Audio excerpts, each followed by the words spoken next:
Então, a gente vai entrar já então de cara já vamos começar aqui falando sobre ela, Obá. Consegue ver a carta? Muito brilho aqui, né? Minha TV, minha tela é muito brilho. A carta de Obá é a primeira carta de hoje. Hoje a gente vai falar um pouco da orixá Obá, né? Uh, orixá Obá.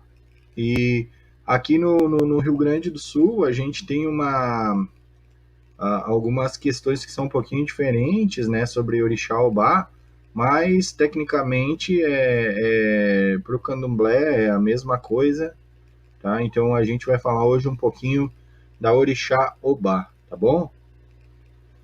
Vamos lá falar de Obá. Quem é Obá então, gente? Obá é o orixá feminino, tá? De origem nagô, cultuada no Brasil também, principalmente pelo fato dela fazer parte de muitas lendas relacionadas ao orixá Xangô, né? E a lenda que o pessoal mais conhece é aquela de Xangô e suas três esposas, né? Que é Yansan, Oxum e Obá. Então, e não é lenda, tá? Me perdoe, é Itan. E toda vez que você for falar desses contos, né, veneráveis, né, são histórias ancestrais, histórias sagradas, né, africanas, a gente se refere a elas como Itãs, né? Então, praticamente o conceito básico ligado ao Ba é a paixão, tá? Mas não a perspectiva controlada de Oxum, né? E nem a proposta feliz e libertária de Ansan, tá? A deusa dos amores arrebatadores e absolutos, né? Obá é paixão, é razão, é sofrimento de disputa e de submissão mal aceita. Orixá feminino, né, de origem nagô, como eu já falei, né?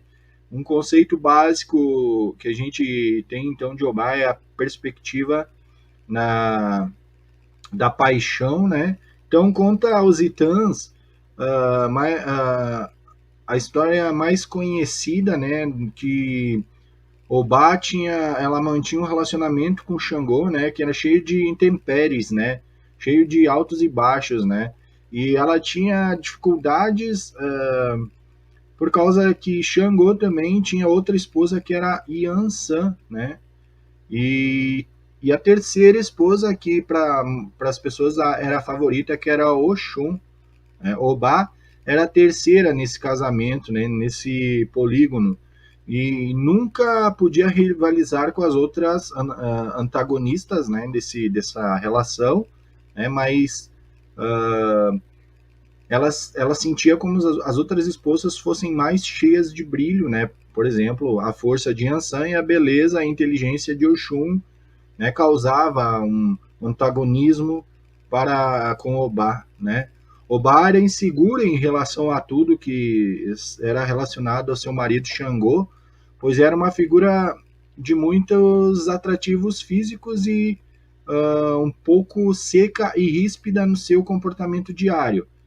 Era, porém, extremamente crédula, né? Sabendo que Xangô apreciava muito as constantes receitas de culinária que Oxum preparava, ela mostrou-se disposta a aprendê-las, mas Oxum, né, no caso, não estava disposta a ensinar a sua concorrente a agradar Xangô, então ela resolveu de uma maneira enganar a sua rival, né, Obá, marcou horário para Obá como que fosse até a casa dela para aprender a receita que teria poderes mágicos sobre Xangô, né? E segundo Oxum, era o mistério por trás das receitas dela que dominavam Xangô, né?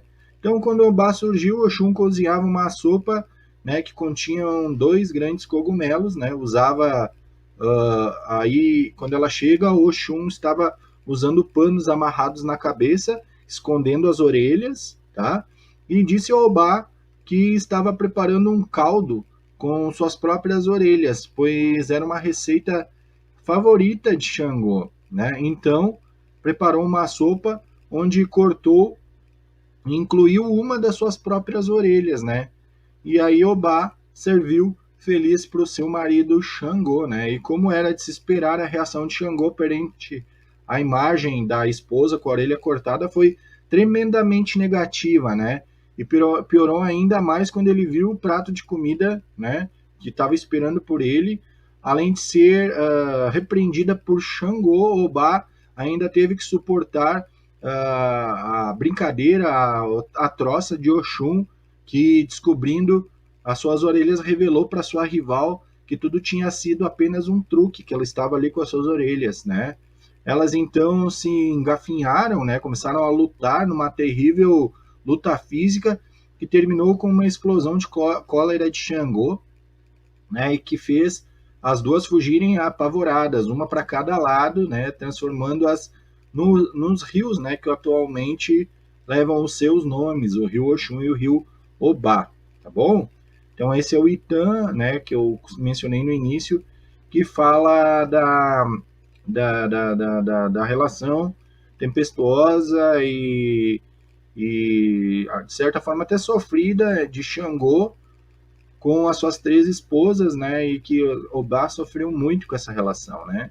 Obá responde pelos amores com perturbações, então, questões de ciúmes, desonra, falsidade, né, o corte da navalha, a roda, a direção, as máquinas de fiar, as máquinas de costura também, a tesoura, são domínios de Obá, tá? Normalmente, né, para alguns cultos de nação, a sua cor é marrom e rosa, tá? E aí, então, essa é Obá, Obá, a nossa Senhora do Rio Obá, né? E aí, quando você, oraculista, se deparar com esta carta, a carta de Obá, observa todos os elementos da carta, como a prof sempre explica. Aqui, no caso, a minha carta é mais simples, tá? Ela é um pouco mais simples, mas se você pega o outro baralho, você vai ver vários elementos, como água corrente, tempestuosa, né? Então, observe esses elementos e você vai ver que a Obá é a orixá destemida, ela não tem medo de nada, né? Essa carta, ela pede para te refletir sobre o que te serve e o que não te serve, né? Então, como Obá tinha um relacionamento tempestuoso, essa carta te alerta. O que me serve e o que não me serve, né? Você tem que descartar tudo aquilo que não acrescenta de positivo na tua vida, né? Protege. Essa carta significa proteção de amores platônicos, né?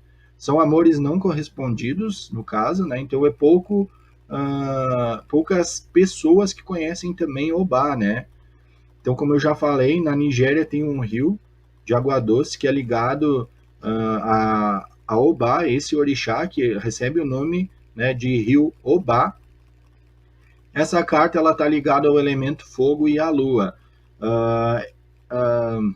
Palavras para você, oraculista, se orientar: força, vitalidade, impulsividade, falta de limites, mas também ligada a autoconhecimento, fases da lua, né?